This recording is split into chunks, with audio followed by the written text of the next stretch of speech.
weekend of action against President Trump with more than 1,200 events over the course of this weekend in 30 states. Joining me now exclusively is Michael Nutter, co-chairman of the Bloomberg campaign. Michael, thanks for being here tonight. Good to have you with us.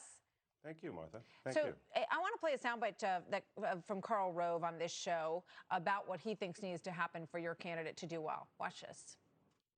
For Bloomberg to win, Biden has to implode here in the next 2 or 3 weeks, which means come in an embarrassing finish here, either third or fourth and distant from the first place finisher, and then be creamed in New Hampshire like we expect.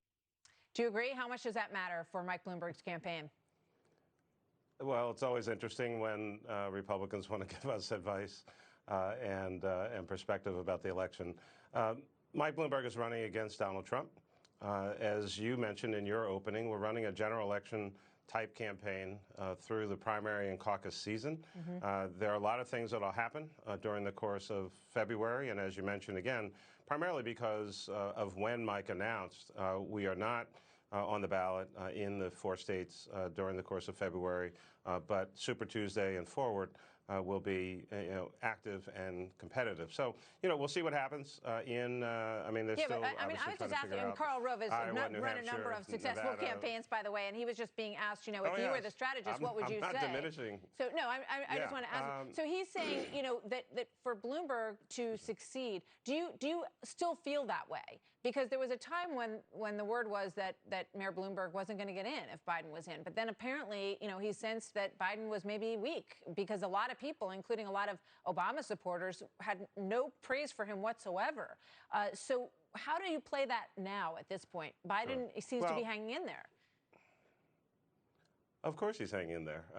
And he has, support in a variety of places. Mike looked at a set of data, as he's a data-driven guy, over an extended period of time, plus the, debate started last summer, and decided, based on the information he had available, that he was concerned as to whether any of the present candidates at that time could beat Donald Trump in the general election. That's obviously you have to get through primaries and caucuses, but the general election really is the Super Bowl of this particular contest, and decided that he owed it to, the country personally to actively get involved, use his resources, and put together a campaign unlike anything that anyone has seen, certainly in modern times. It's very interesting because they're in the national polls. He's in 4th place right now, so he's been moving up into double digits, which is impressive for somebody third, who's not in yet. depending on which poll you look at. I'd like to play this from Bernie Sanders on the campaign trail today.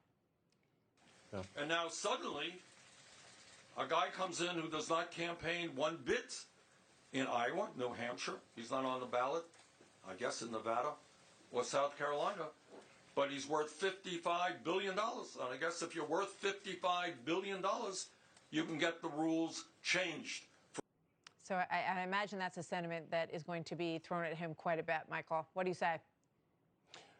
Well, the fact of the matter, Martha, and I'm sure you have reported on this, the fact of the matter is that the DNC, from the start, always indicated to the candidates at that time, last year, that there would be a series of either escalating or changing criteria or thresholds.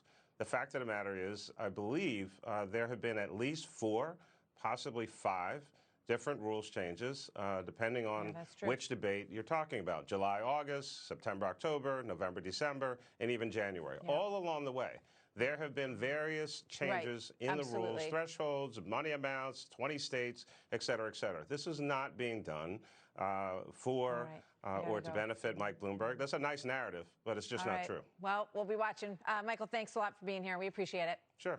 Trey Gowdy's coming up next. Stay with us. Breakfast wants you back.